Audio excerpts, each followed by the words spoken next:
Revelations chapter 18. The Fall of Babylon. After this, I saw another angel coming down from heaven, having great authority, and the earth was made bright with his splendor. He called out with a mighty voice, "Fallen, fallen is Babylon the Great. It has become a dwelling place of demons, a haunt of every foul spirit, a haunt of every foul bird, a haunt of every foul and hateful beast. For all the nations have drunk of the wine of the wrath of her fornication, and the kings of the earth have committed fornication with her, and the merchants of the earth have grown rich from the power of her luxury."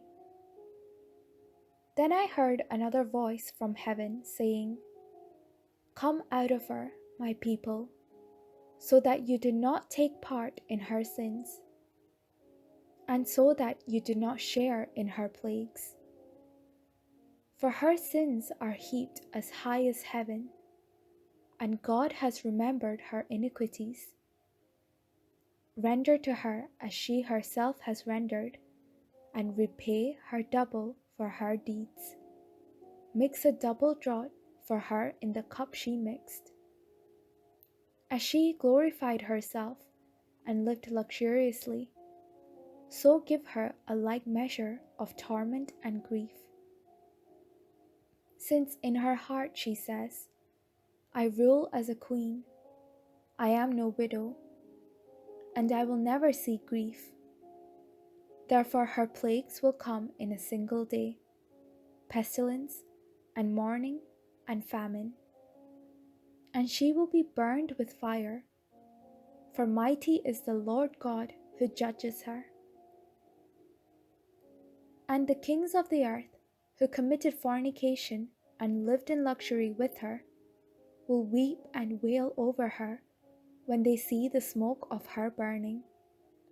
They will stand far off in the fear of her torment and say, 'Alas, alas, the great city, Babylon, the mighty city!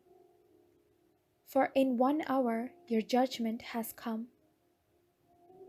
And the merchants of the earth weep and mourn for her, since no one buys their cargo any more, cargo of gold, silver, jewels and pearls, fine linen, purple, silk and scarlet, all kinds of sanded wood, all articles of ivory, all articles of costly wood, bronze, iron, and marble, cinnamon, spice, incense, myrrh, frankincense, wine, olive oil, choice flour and wheat, cattle and sheep, horses and chariots, slaves and human lives.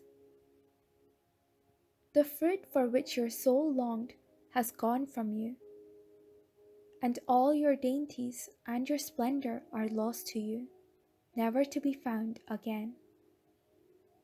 The merchants of these wares, who gained wealth from her, will stand far off in fear of her torment, weeping and mourning aloud. Alas, alas, the great city, clothed in fine linen, in purple and scarlet, adorned with gold, with jewels, and with pearls. For in 1 hour all this wealth had been laid waste. And all shipmasters and seafarers, sailors, and all whose trade is on the sea, stood far off, and cried out as they saw the smoke of her burning, 'What city was like the great city?' And they threw dust on their heads as they wept and mourned, crying out, 'Alas, alas, the great city, where all who had ships at sea grew rich by her wealth. For in 1 hour she had been laid waste. Rejoice over her, O heaven, you saints and apostles and prophets, for God has given judgment for you against her.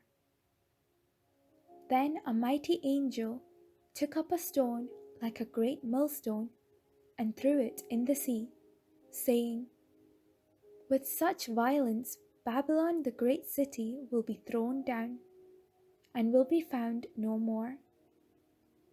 And the sound of harpists and minstrels, and of flutists and trumpeters will be heard in you no more.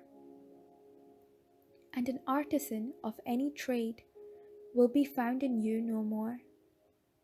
And the sound of the millstone will be heard in you no more. And the light of a lamp will shine in you no more. And the voice of a bridegroom and bride will be heard in you no more. For your merchants were the magnates of the earth, and all nations were deceived by your sorcery. And in you was found the blood of prophets, and of saints, and of all who had been slaughtered on earth.